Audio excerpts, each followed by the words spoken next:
Hello, everybody, and welcome to the Friday Night Drive Western Suburbs podcast. I'm Josh Welge here with Joel Bennett as we're taping it here on a very dreary Tuesday afternoon. Joel, you were supposed to be covering golf. It got rained out. It's too bad. You're here talking football. That's pretty good. How you doing? I'm doing pretty good. I'm pretty happy that I got to stay indoors today. Obviously, it's very wet outside, and so I'd much rather be here, kind of talking about football in the comfort of my own home, rather than out there. To be completely honest. Save the umbrella for the day, and that leads to remind me. And I'm probably testing the football and weather gods, but we've had really good weather, I think, so far for football so far, and it looks pretty good for Friday too. I mean, I covered a game on Saturday on September 21st or whatever, and it was almost 90 degrees, which is a little bit on the warm side, but sunny and 90 is a lot better than rain like today. So anyway, that's the weather forecast for today. Uh, we're through 4 weeks of the high school football season. A lot of great stuff to talk about. Before we get started with that, want to remind everybody what's on Friday Night Drive. Steve Susi's updated power rankings is out there. Got a little bit of movement on some teams. Oswego, I'm talking to you. You've had a pretty good week, so a pretty good start to the season. So check that out. And then Steve's updated playoff projections will be dropping tomorrow morning, Wednesday morning. So a lot of good stuff coming your way. A lot of good, football notebooks from all our markets. Joel had a really good one with the Kane County market as well. So definitely want to check that out. Joel, I think we got to definitely start as we review week 4 of the game that you were at last Friday. Batavia St. Charles North, always one of the games of the year in the Duquesne Conference, and honestly around the area period. And I got to tell you, sometimes when you're not at a game, you check your Twitter every so often to see what's going on. And obviously your game was really the one I was paying attention to. And I think it was like end of the third quarter or it was around end of the third quarter, and North led 21-17. I'm thinking, okay, yeah, that makes sense. That's set up for a really kind of down to the wire finish. And next thing I knew, I think it was 45-21 final Batavia. And I'm like, what happened there? I guess Nathan Whitwell happened for one. What happened in that game? Yeah, I mean, it was just a completely awesome game to experience. I mean, for the first 3 quarters, it really looked like St. Charles North came in like truly prepared. They got 2 touchdown scores in the first half, thanks to Joel Holloman. And, it kind of looked like they were going to potentially run away with it. I mean, at halftime, it was 14-3. But, coming out of the locker rooms, Batavia really had one plan, and that was get Nathan Whitwell going.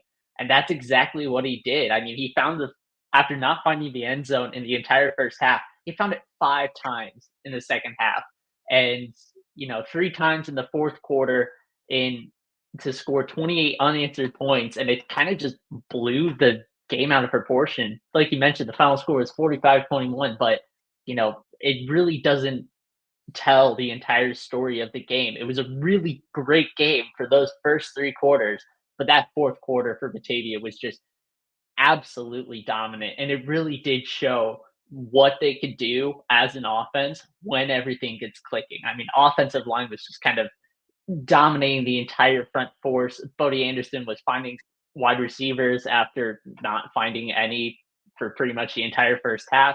And once again, Nathan Whitwell just was running everywhere and just controlling the entire show. So that fourth quarter just was a really dominant showing by Batavia, and it just was a great conclusion to a great game.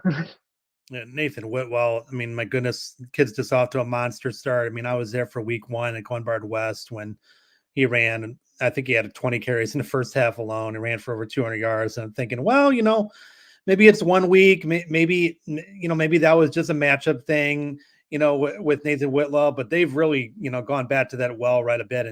And he's over 800 yards already through 4 games. And, he's just on his way to a monster season for them. For people that haven't seen him play, what strikes you about him as a running back? I think the big thing about him is that, usually whenever you have a running back, you can either describe him as a speed back who's usually, somebody who whenever you find or whenever he finds the open space, you just go right out of the gate and just go everywhere. or you have a power back who can just power through, the entire offensive line and find open space. He's a combination of both. If he finds even a little bit of space in the middle of the field and goes through that gap, he's gone and he can just make big gains happen from something that looks like he may even gain just like 2 yards or something like that. But he's just a great combination. And the best part is he gets better with every single week. He kind of talked about how he had 170 yards in that first week against Batavia or against Glenbard West. I mean, he had 120 yards in one half against South Elgin. But after that, he's had two straight 200-yard rushing games against pretty quality opponents, Lake Park and then St. Charles North. And in case you're wondering, because I know it's a question, the scoring record underneath Dennis Pyron, it's from Anthony Scascia in 2023 or in 2013 when he rushed for 1,913 yards in 14 games. So he's well on his way to doing that. And it's going to be really interesting to see what he does, especially through the rest of the season. Yeah, that record is definitely in trouble when you have a kid at 800 yards through 4 games. And I'm just going to say I think Batavia is going to be playing a few more than 9 games this year. The way they're going, I think they have a lot of games ahead of them. But yeah, I mean, with Nathan Whitwell, I mean, I know after week 1 when we talked to Coach Piron afterwards, he noted about Nathan Whitwell. I mean, he's a track kid, as a lot of the Batavia guys are.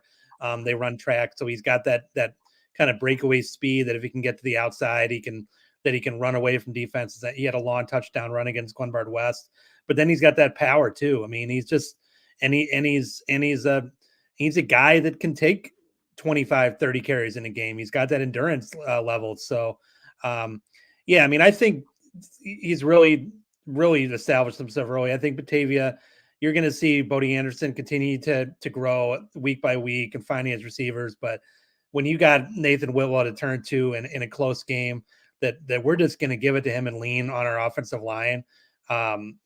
Really impressive performance. I mean, to be able to take a close game like that against one of your biggest rivals and just run away from them, that's pretty impressive and a lot of good things to build on.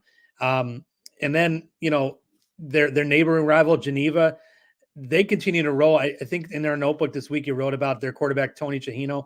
He just keeps impressing week after week. I know at the start of the year, the thought was, okay, they had Talon Taylor, but who's going to throw him the ball because they had a new quarterback? Well, he's shown that he's pretty good, Tony Chihino. Yeah, definitely. I mean, I kind of mentioned it in my notebook. He has over 1,000 receiving yard or 1,000 passing yards through 4 games this year, and only 390 of them have been to Talon Taylor. A bunch of other receivers have gotten, a bunch of production out of it, and it's not like it's a bunch of small completions that are all combining into that. He only has 36 completions this year. He's averaging 22 yards a completion so far this year. And all of his stats, probably the craziest one that I didn't even mention in my notebook, he's only played 9.5 quarters. He's only completed 1 game this entire year. Wow. He played 1 quarter in the season opener against Larkin, 3 quarters against Lamont, played all 4 quarters against Wheaton Warrenville South, and he played a quarter and a half against Lake Park last week. I mean, it's insane to see some of the offensive production that they've had so far this year in such a limited space. To see what they can do in all 4 quarters, it's going to be absolutely incredible, especially when they go up against Batavia next week.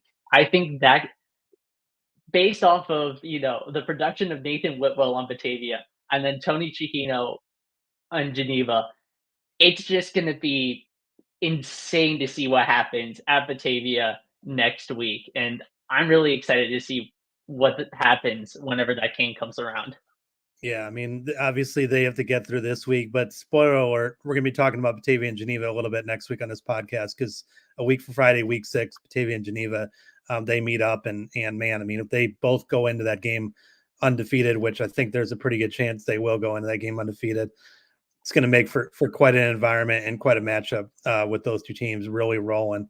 So yeah, they're off to great starts. Both those programs 4-0. Another program that I got to see last Saturday, they are 4-0. I'm talking about Lyons Township in the West Suburban Silver.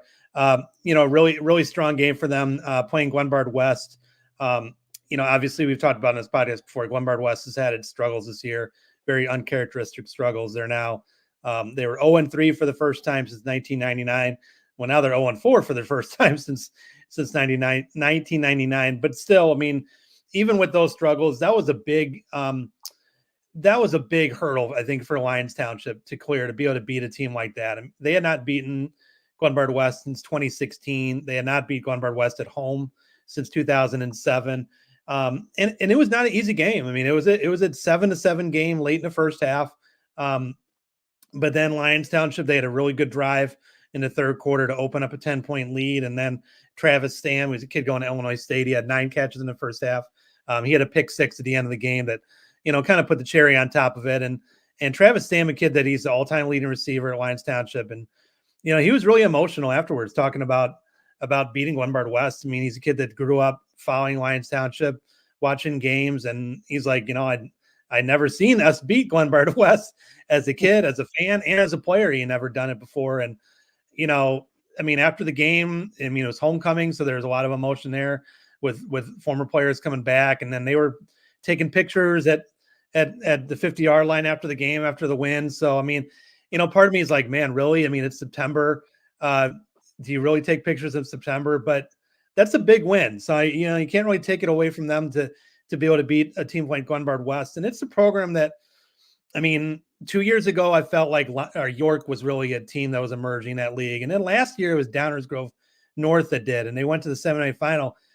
Lyons Township has kind of been like the next maybe step behind those two programs. John Butcher has done a great job there. They've been to the playoffs the last 3 years. They made the quarterfinals 2 years ago. But they're a program. They're now 4-0, and they got a nice win over a Prospect. They beat Wheaton South. They beat Glenbard West now. They're going to be a team to watch going forward. They still play York. They still play Downers North.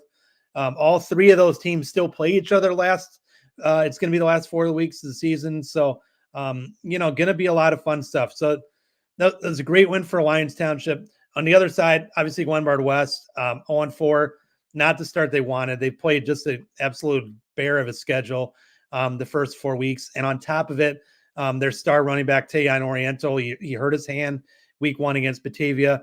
I will say I asked their coach, Chad Hetlade, afterwards, and he said that he is expecting him back week 6 against Hinsdale Central. They play Leiden this week, which on paper, it looks like it'll be their first win. We'll see what happens with that. And then they get their star running back the last 4 games. And obviously it's kind of go time for them. They're going to really need to get going, but I'm not shutting the door on them, even at 0-4 and running the table. Especially we saw what Nazareth did last year, going 0-4 and then getting the playoffs and making a run. I don't know if Glenbard West can make a run like that, but I think getting the playoffs is not completely unrealistic. So yeah, really good football last Saturday. Yeah, it sure seems like it. Obviously, you mentioned Lions, first time beating, a historic program like Glenbard West in such a long time. It's definitely going to be a big confidence booster, especially whenever it comes to facing teams like Downers Grove North and York. I think they're facing them back-to-back weeks in week 7 and week 8. So they've got a couple of weeks where they can, kind of keep building that resume and maybe head into Downers Grove North with a 6-0 record. That would be a very interesting game to watch whenever that comes. And with Glenbard West, obviously they are 0-4 to start the season, but I think 3 of the teams that they've lost to have a 4-0 record. So, running the table is definitely going to be hard, especially with York still in, their schedule later on. But, obviously there's been talks about, potentially having 4 and 5 teams making it into the playoffs this year. And it wouldn't be surprising to see Glenbard West, with a 4 and 5 record, especially against some of the teams that they've lost to. Obviously, Batavia, Mount Carmel, and just kind of teams like that. Downers Grove North, or not Mount Carmel, Loyola, my bad, and then Downers Grove North. With those 3 there alone, that may be, enough to get them the points that they need in order to potentially sneak in at that number 30 or at that 32 seed potentially. So, it's not over yet for Glenbard West, even No, if they do end up losing a game. no. So that's going to be interesting to see. Yeah, I mean, again, it's getting ahead of ourselves. But week 6, their game with Hinsdale Central, it's going to be a game played on Saturday. I mean, in my mind, it's going to be that could be a playoff game right there. Those are two teams that when the season's over, they're going to be right on that line of potentially being 4-5, or if one of them loses, maybe even dropping to 3-6. So that's going to be for both of those teams an absolute. You have to win that if you want to get to the playoffs. I mean, there's honestly probably no two ways about it. Both of them are going to need that win. A couple other teams that are off to really nice starts that you're familiar with. Kaneland continues to impress, and Burlington Central continues to impress in the Fox Valley. Yeah, I mean, Burlington Central pulled off a very impressive win last week in their homecoming game, a 49-0 win over Crystal Lake Central. I mean, it's the first time that they've beaten them in 3 seasons. Last year, their loss against them, they was most likely the game where if they were looking back at the schedule and being like, if there's one team we could have beat in order to make it to the playoffs, it probably would have been that game. But they had a statement victory against them this year. It's their first shutout win since 2016, and it's their most lopsided win since a 55-3 victory over Marnego in 2011. And it's a really hot start for this team who hasn't made the playoffs since 2014. They're trying to make sure that they can get to that 5-win threshold this year, and hopefully make it back. They've had a winning season since they last made the playoffs in 2017, but they missed the playoffs by 2 points. So if they keep rattling off these victories, it may give them, that chance to make it back to the playoffs for the first time in a decade. And they're making a really strong case so far, especially after bouncing back from that week 1 loss to Cary Grove. Yeah, I mean that Fox Valley is a tough conference, and they're relatively new to that league, but they've shown they compete. They can compete. It's just not quite getting to the playoff level. But they're obviously off to a really nice start. Them and Kaneland both. Another team that's 4-0. Wanted to note, it's a team that similar. They've been in a very difficult league, so they've been very, very close to the playoffs the last few years. Haven't quite made it. I'm talking about Bennett. They are now 4-0. They had a really nice win over St. Viator, a matchup of 3-0 teams. Their quarterback, Ryan Kabaki, threw for 265 yards and 2 touchdowns. So Bennett's now 4-0. Interesting game, kind of observing it. They were actually, I think they're up 23-0 at the half. They had to hold on to win 23-16. But yeah, I mean, Bennett, feeling pretty good about themselves. They have a very experienced quarterback with Ryan Kabaki. He's got a couple pretty good receivers. I think they're both named Luke, because in the story they were talking about Luke, and I was getting confused about which one was which. But Bennett is off to a nice start, 4-0. They got Mount Carmel this week, so it's going to be a little bit of a grind to get to 5-0. But nevertheless, Bennett's got to be feeling pretty good about themselves at 4-0. Before you kind of look ahead to week 5, there were some teams that got to 2-2. That really kind of needed to going into the second half of the season. A game that I got to see last Friday, Oswego East. They played Plainfield South. They came away with a 13-7 win. They started the season 0-2, and you never want to get in that situation. But their defense has been really strong this year. I think they've only given up 4 touchdowns all year. The defense has been kind of their calling card. They had a game-saving interception by Andy Pullman at the end of the game that preserved it. And they had a big interception earlier in the game by a kid that, I talked about it in my football notebook, Jamari McKay. He's a kid that he says he's 5'4", which that's pretty amazing. His coach Tyson LeBlanc was like, nah, he's not 5'4", but the kid was pretty insistent that he was 5'4". But he had a pretty nice interception though, a big leaping interception at the end zone. And man, to see a kid like that, kind of like really kind of, step up and make plays like that at that size, that was pretty impressive there. And then also Sandwich, they started 0-2, and they were coming off of a quarterfinal season last year. And I was getting a little bit worried about them because I'm thinking, maybe they're not maybe quite what they were last year, but they've they've come back strong. I mean, they beat Plano in week 3, and then they got a really close win at Johnsburg last week. So Sandwich feeling a lot better about themselves now at 2-2. Were there any other games from week 4 that you saw that stood out to you? I think one that kind of stood out for me, for both teams for that matter, Wheaton North and St. Charles East. That was a game that was a lot closer than I think anybody was expecting. I mean, St. Charles East had the lead heading into that or heading into the fourth quarter. I think that score was, I want to say, like 19-14 in favor of the Saints. But Wheaton North once again got that fourth quarter comeback in them with 13 unanswered points in that fourth quarter to secure a 27-19 victory.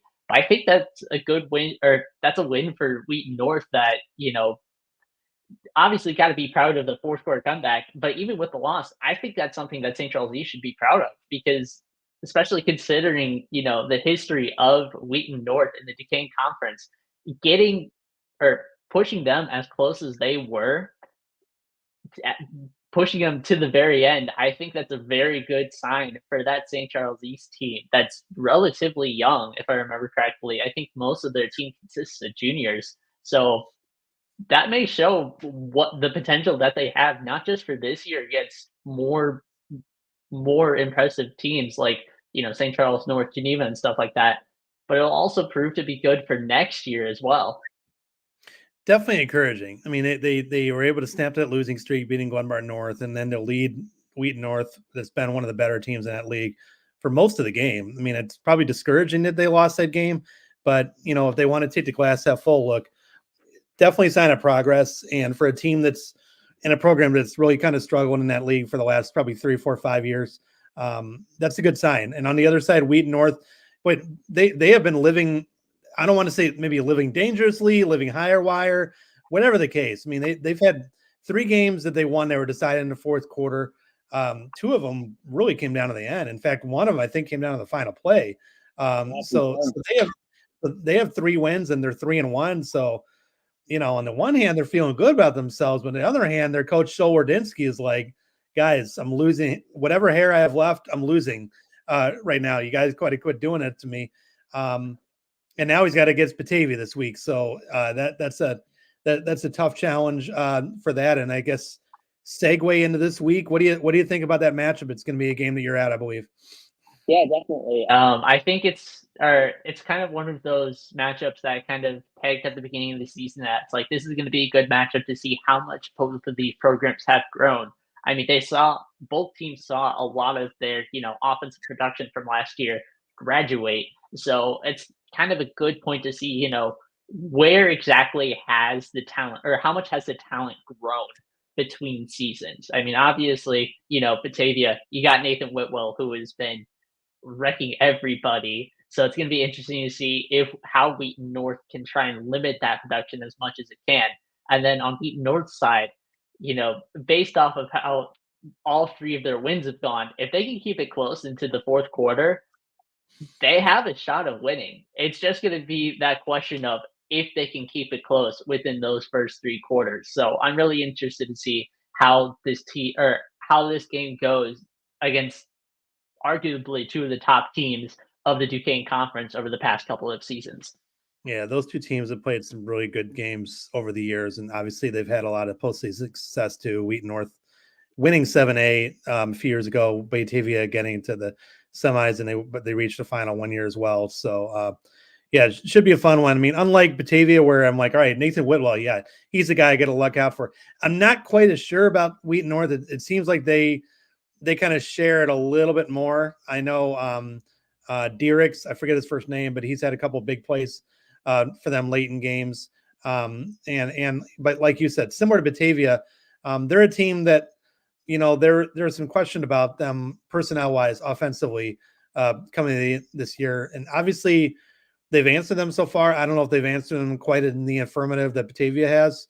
But still, 3-1 with 3, they beat Providence, they beat Lockport. Those are 2 really quality wins in the non-conference. I know they lost St. Charles North, but yeah, no, that should be definitely a game to follow in a league this week is Batavia and Wheaton North. Another marquee matchup in the area this week, rematch of last year's Class 5A state championship. Joliet Catholic is going to be at Nazareth. Really a game that I'm going to really kind of keep my eye on. Joliet Catholic, I'm not really sure what to make of them. They've had some kind of tough games. I mean, Oswego beat them rather handily, 17-0. They had a really close game with Fenwick, but then again, they if I'm not mistaken, they beat Marist in a really wild down to the wire finish. So maybe they're kind of growing. That's the big win to be able to beat Marist like that. On the other side, Nazareth, I mean, they had that tough game against Mount Carmel because Mount Carmel is just a juggernaut offensively, but really came back and took it to IC Catholic last week to beat them 33-0. And, while Joliet Catholic, they have some different guys. Some of the faces are a lot different from last year's 5A final. On the Nazareth side, it's a lot of the same guys. I mean, Logan Malcha, their quarterback, he had a really big game against Joliet Catholic. He's back. I mean, James Penley, their senior receiver, he had a huge game in the 5A final. I mean, he's still their guy. So at receiver. So yeah, it should be a fun one. That 5A final last year, I wasn't sure what to make it as far as who was a team to beat. Where in this game, I think Nazareth is definitely the favorite, going into this one. But with that Joliet Catholic pedigree, I'm not going to count that team out. But definitely a game to be watching on Friday. Yeah, definitely. I mean, obviously, returning a lot of key players in that 5A championship game definitely does give Nazareth a big confidence boost. But I actually double checked just to make sure Joliet Catholic got the 31-30 victory in overtime over Marist last week. So back-to-back 1-point victories for Joliet Catholic, and I mean, while they do have a lot of new faces this time around, it's still going to be interesting to see because we have seen time and time again, even if offenses do have new players, on the offense, you can still have a lot of big success. Take a note, Batavia. Yeah, I'm quite sure they have a lot of talent at Joliet. I'm not really worried about the Joliet Catholic side talent-wise. I just don't know the names quite as much that they've had. But yeah, that should be a fun one. A good matchup there. Another kind of sneaky good game that I'm curious about. Kaneland playing Morris this week. Kaneland is obviously off to a really good start, but now they go into the Interstate 8, which is more like the Interstate 6, the way that league is now. With the number of teams in there. We'll see. I mean, Morris and Sycamore are kind of like the top dogs in that league. At least they have been the last few years, and they've kind of maybe not pushed around Kaneland. They've definitely beaten Kaneland. We'll see. I think we're going to get a really good idea about what Kaneland is all about. I know Morris, I mean, I believe they have one loss. They're still Morris. Morris is still really tough. And I think we're going to find out a lot more about Kaneland after this week. Yeah, definitely. I mean, obviously, Morris is, the big dog of, or one of the big dogs of the Interstate 8. Obviously, taking home the championship or the conference championship last year. They do have that one loss to Peoria back in week 3, but I mean, it was a 58-52, basically a shootout game in that one. So it's definitely going to be interesting to see how both these teams play. Obviously, Kaneland has kind of gotten their offense going over these past 2 weeks, scoring 49 points in both of their victories over these past 2 weeks. So this is going to be a really good test for them to see, where they stand in the Interstate 8. Are they, just a little bit behind, or are they, a real big contender and have a chance to take off Sycamore? And that game's going to be happening next week as well. So they're going to be facing back to back, big conference teams. So it's going to be really interesting to see how the Knights play and if they can keep their or if they can keep their streak alive. Yeah, no, those are going to be good measuring stick games for Kaneland in that league. Should be a lot of fun the next 2 weeks in that league. Game I'm going to be at on Friday. Oswego is hosting Plainfield North. Oswego is undefeated at 4-0. Plainfield North comes in at 2-2 as the Southwest Prairie West begins divisional play, and that should be a fun game. I mean, that's a matchup that I would say Oswego in that league. Their games with Plainfield North and probably Minoka have been some of their better games. I look back, I think 3 of their last five games between them and Plainfield North have been come down to one score games. I know there was an overtime or double overtime game about 3 years ago that I was at. That was a really fun one. But it should be a good matchup. Oswego is rolling. Their defense has been tremendous. Their offense is starting to pick it up. Just everything is working for them. And then to get Plainfield North, who, maybe they're not quite as talented Plainfield North team as they were a couple years ago, but they still play pretty good defense. They have a pretty good receiver on the outside. And they also know Oswego. I mean, their coach, Anthony Imbedina, used to be the defensive coordinator at Oswego. So those two teams know each other really well. Should be a good one. If Oswego comes in and just kind of blows the doors off of them again, then man, I mean, they're reaffirming my thought that they probably are going to go 9-0. But I'm looking forward to seeing just what kind of game it is. Is it another typical close game between those two teams, or does Oswego really, kind of take it to them and again show that they're one of the better teams in 8A, which with Loyola's, I'm just going to say their struggles. They've had a couple losses. Maybe 8A is a little bit more wide open than it has been in the past. I mean, Lincoln Way East is really good, but maybe teams like Oswego can kind of sneak in there and be a threat in 8A. And the other game in that SBC West that I'm kind of interested to see is Bolingbrook playing Yorkville. Bolingbrook is a newcomer to that league, joining them. Both Bolingbrook and Yorkville started 0-2. They've since won 2 games in a row, so now they're 2-2. Big game. I mean, it's a game that, both of them still have Oswego on their schedule. Both of them still have Minoka on their schedule. So those are tough games. So they both really need that win.